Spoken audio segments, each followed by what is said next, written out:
আমরা আজকে nomination form নিয়েছি। আগামী 29 ডিসেম্বর আমরা নমিনেশন পেপার সাবমিট করব মিরসরাই। আজকে আমরা এখানে 5 জনেই এসেছি নমিনেশন ফরম সংগ্রহ করার জন্য। আমি এসে এখানে দেখেছি অনেক শুভাকাঙ্ক্ষী আমাদের নেতাকর্মীদেরকে।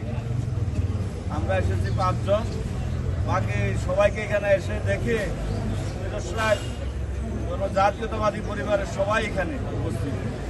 জাতীয়তাবাদী পরিবারের সকল নেতৃবৃন্দকে উপস্থিত আমি ধন্যবাদ জানাই এবং আমার ব্যক্তিগত পক্ষ থেকে আন্তরিক অভিনন্দন এবং শুভেচ্ছা জানাচ্ছি।